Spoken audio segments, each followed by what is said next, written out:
በሰላሌ ህዝብ ላይ ክብረነክ ንግግር አድርጓል የተባሉት ፓስተር ሊከሰሱ ነው።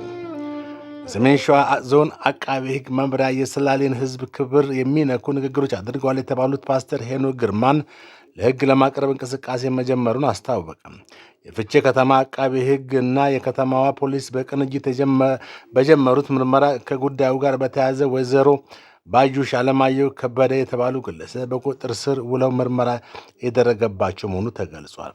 የሰሜን ሸዋ ዞን አቃቤ ሕግ መምሪያ ኃላፊ አቶ ደምጦ ጣናም በሰጡት መግለጫ የሚከተሉትን ዋና ዋና ነጥቦች አንስተዋል።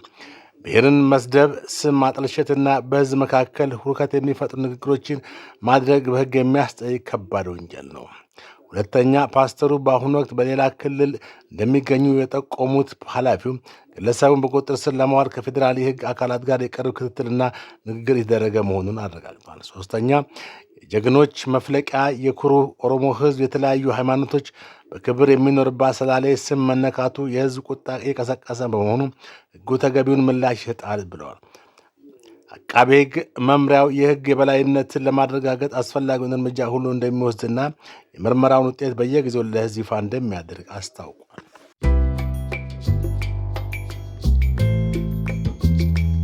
ፓስተር ሄኖክ ወይም ነቢይ ሄኖክ ይህንን ቃል መናገሩን ተከትሎ በተለያየ ማህበራዊ ሚዲያዎች ላይ ከፍተኛ ቁጣና ተቃውሞ የተቀሰቀሰ ሲሆን የተለያዩ ሰዎችም አስተያየት በዚህ ጉዳይ ላይ ይሰጡ ይገኛል። ቶሌራ ዱፌራ ገላሳ የተባሉ ጸሐፊ በፌስቡክ ገጻቸው ይህንን ጽፈዋል። ሰላሌ ጠንቋይና መተተኛ ሀገር ነው ይለናል ነቢይ ነኝ ባዩ ዱርዬው እና እስካመር ሄኖክ። ሰላሌ የሚሊዮኖች ዘርና ሃይማኖት ሳይለዩ የሚኖሩባት የኢትዮጵያዊነት ተምሳሌትና ኢትዮጵያን ሀገር ያደረጓት የሀገር ምሰሶ ስፍራ እንጂ የጠንቋይና የመተተኛ ሀገር አይደለችም። በእርግጥ በድፍረት አምላክ ተናገረኝ እያሉ ህዝብን በማታለል ገንዘብ ከሚሰበስብ ደፋር ላይ የሚጠበቅ ነገር ነው የተናገረው። ወንጌል አያስፈልግም ያለ ሰው ህዝብን በዚህ ልክ ሲሳደብ ማየት አያስደንቅም። አሁን የምንፈልገው መንግስት ኮንሲስተንስ እንዲሆንልን ነው። ህጉ ለሁሉም ይሰራል። ሁሉም ሰው በህግ ፊት እኩል ነው። ህዝቡን ጠቅልሎ በዚህ ደረጃ መሳደብ በወንጀል ህጋችንም ሆነ በጥላቻ አዋጅ በደንብ የሚያስቀጣ ወንጀል ነው ብሏል። መንግስት ሆይ አለሁ በለን። ህገ መንግስቱን ለመጠበቅ ቃል የገባችሁ ፖሊሶችና አቃቤ ህጎችም ቃላችሁን ጠበቁ። ይህ ሰው አስተማሪ ቅጣት ይጣልበት። ህዝብ ሲዘርፍ ዝም ሲባል የንቀቱ ንቀት የሚበዘብዘውን ህዝብ መልሶ መሳደብና ማንቋሸሽ ጀምሯል።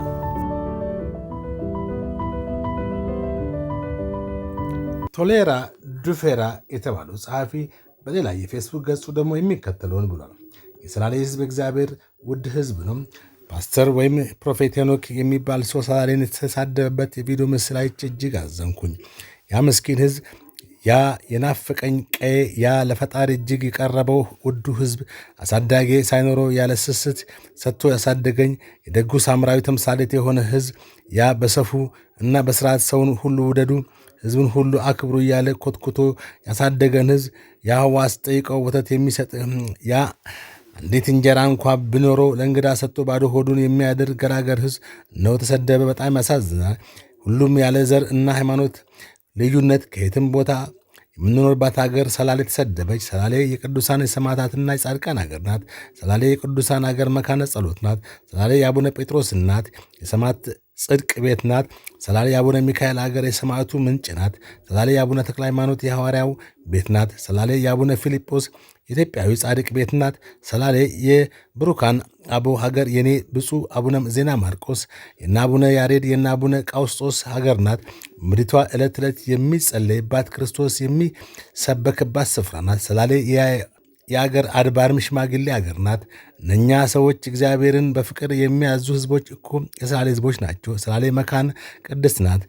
ትልቁም ትንሹም ፈሪያ እግዚአብሔር ዋቃ ይዞ የሚያድግባት የአፍሪካውያን ቅዱስ ቦታ ናት።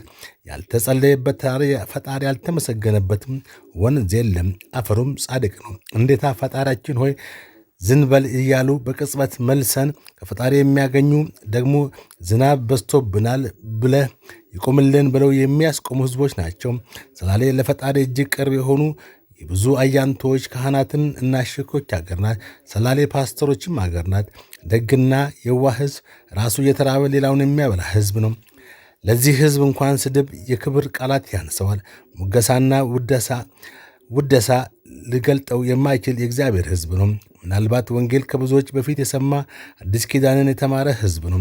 ደግሞስ ወንጌልም ሆነ ቁርአንን ስማር ማንነቱን ጠብቆ እሴቱን ለትውልድ ያስተላለፈ ሕዝብ ነውና ክብር ይገባዋል።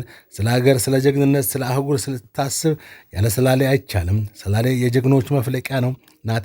የነ ጀነራል ታደሰ ብሩ፣ የሻለቃ አገሪ ቱሉ፣ የበዳሳ ድጋግሳ አገር። ሰላሌ የፓን አፍሪካኒዝም አስተማሪ ናት። ሰላሌ የጸረ አፓርታይድ አስተማሪ ናት። ሰላሌ የአድዋ አሸናፊዎች አገር ጠባቂዎች የተገኙባት ምድር ናት። ደግሞም ዓለም አፍሪካን በረሳች ጊዜ አፍሪካውያንም ኢትዮጵያውያንም ያስጠሩ ሰዎች የፈለቁባት ምድር ናት። አፍሪካ ለመጀመሪያ ጊዜ በዓለም ያስጠራ የአበበ ቢቂላ ከዚህ ውድ ሕዝብ ከዚህ ቆንጆ ሀገር የተገኘ ነው። ሰላሌ የአትሌት ዋሚ ቢራቱ አገር ናት። ሰላሌ ታምራት ቶላ አገር ናት። ሌሎችም ብዙ አትሌቶች አሉ። እና አትሌት ደራርቱ ቱሉ፣ ቀነኒሳ በቀለ፣ ጥሩነሽ ዲባባ ቤተሰቦች የፈለቁባት ምድር ሰላሌ ናት። ሰላሌ የአብቹ ነጋሳ የበጋው መብረቅ አገር ናት። ሰላሌ የዛ የጉምቱ ሰው የባላ ብዕሩ የኦሮሞ ታጋይ የኃይሌ ማርያም ገመዳ አገር ናት። ኦዳ የሰላም እና የአንድነት ምልክት በመሆኑም የሕዝባችን ምልክት ይሁን ያሉት ኃይለ ማርያም ገመዳ ከሰላሌ የተገኘ ምሁር ነው። የመጫና ቱለማ ማደራጃ ማህበር የመሰረቱት ኦሮሞንና ጭቁን ሕዝቦችን በመሰብሰብ ጸረ ኢምፔሪያሊዝም እንድንጀምር ያደረጉ ከዚያ ወጡ ሰዎች ናቸው። ሰላሌ እንኳን ፈጣሪን ለተፈጥሮም የተለየ ክብር ያለው ሕዝብ ነው። ሰላሌ ፈረስን ይወዳል፣ ከብቶችን ያከብራል፣ ወንዞችን እና ተራሮችን ይንከባከባል። ልማት እንኳን በወጉ ባያገኝ ለ8 ዓመታት የጦር ሜዳ ሆኖ ከርምም ወጥቶ መግባት ሸምቶ መብላት ባይችል እንኳን ትኩረት ተነፍጎ ቢቆይም አንድም ቀን አላማረረም። ወደ ፈጣሪም እየጮኸ ቆይቷል። ይህ በእሳት መካከል ያለን ሕዝብ፣ ልጆቹን ማስተማር ያቃተው ሕዝብ፣ ትምህርት ቤቶችና ጤና ጣቢያዎች የተቃጠሉበት ሕዝብ፣ ዛሬ ደግሞ በአደባባይ ተሰደበ። ወንጌልን በወጉ ያልተማሩ ድኩማን ዕድል አገኝን እና ክርስቶስን ያልተረዱ እንጭጭ ሰባኪዎች ማይክ ያይዘውና ሕዝብን የሚያዋርድ ክብር ነክ ሰዎች ፓስተር ተባሉና በወግ በስርዓት ያላደጉ አሳዳጊ በደላቸው ከንቶች ጊዜ እኛ ነው አሉና ከአንድም ጊዜ በላይ እነሆ ሕዝባችን በአደባባይ ተሳደቡ። ሕዝባችንን ፈረጁ። ሕዝባችንን እንድንጠላና እንድንጠቃ አደገኛ የሆነ ቃል ተናገሩ። አንባቢ ያስተውል። ይህ የነ ፓስተር ሄኖክ ስድብ ጄኖሳይድ ጥሪ ነው። ይህ አንድን ሕዝብ ለጥቃት የሚያደርስ ጥሪ ነው። ይህ ለዝንተ ዓለም ሕዝቡ እንዲጠቃ በአካልም ወሳይኮሎጂም የሚያደርግ አደገኛ ተግባር ነው። ይህ ከሂትለር ጭካኔ ጋር የሚስተካከል ነገር ነው። ሂትለር አይሁዳውያንን በሆሎኮስት የጨረሳቸው መተተኞች ናቸው በማለት እንደሆነ እወቁ። ተመልከቱ። የቱትሲዎች መገደልም የጀመረው አንዱ ሰው ቱትሲዎችን በአደባባይ በሬዲዮ ስለተሳደበ ነው። ስለዚህ የፌዴራል ዲሞክራሲ ሪፐብሊክ ኢትዮጵያ መንግሥት ለክቡር ዶክተር አብይ አህመድ አሊና ለካቢናቸው የኦሮሞ ብሔራዊ ክልላዊ መንግሥት ፕሬዚዳንት የተከበሩ አቶ ሽመልስ አብዲሳና መንግሥታቸው የአዲስ አበባ ከተማ አስተዳደር፣ የሸገር ከተማ ከንቲባና አድሚኒስትሬሽን፣ የፌዴራል ፖሊስ ኮሚሽን፣ የኦሮሚያ ፖሊስ ኮሚሽን፣ የአዲስ አበባ ፖሊስ፣ የኦሮሚያ ሰላምና ጸጥታ ቢሮ፣ የፌዴራል ዲሞክራሲ ኢትዮጵያ ሪፐብሊክ መከላከያ ሚኒስቴር እና ሁሉም የሀገራችን የጸጥታ አካላት ይህንን የሰላሌን ሕዝብ በመሳደብ በጄኖሳይድ እንዲጠየቅ የሚያስችል ተግባር የፈጸመውን ሰው በመያዝ በሕግ እንዲጠየቅ እንድታደርጉ በክብር እንጠይቃለን። መርድ ቱሉ።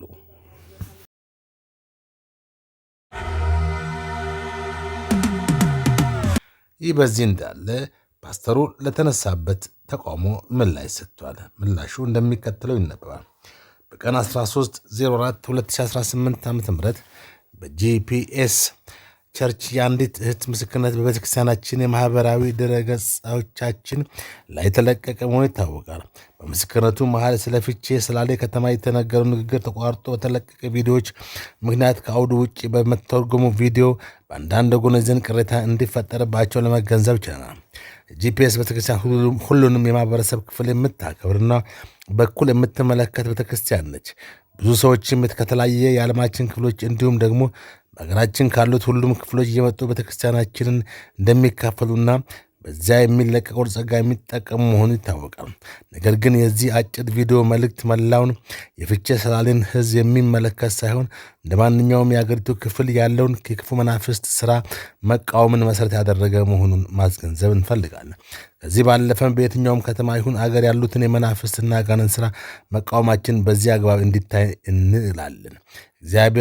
እግዚአብሔር እንደሆንን ዓለም ሁሉ በሞላው በክፉ እንደተያዘ እናውቃለን። አንደኛ ዮሐንስ ምዕራፍ 5 ቁጥር 19። ስለዚህ በአካባቢው ከሚኖር ማህበረሰብ ባህልና እሴት ጋር ምንም ግንኙነት እንደሌለው እንገነዘባለን።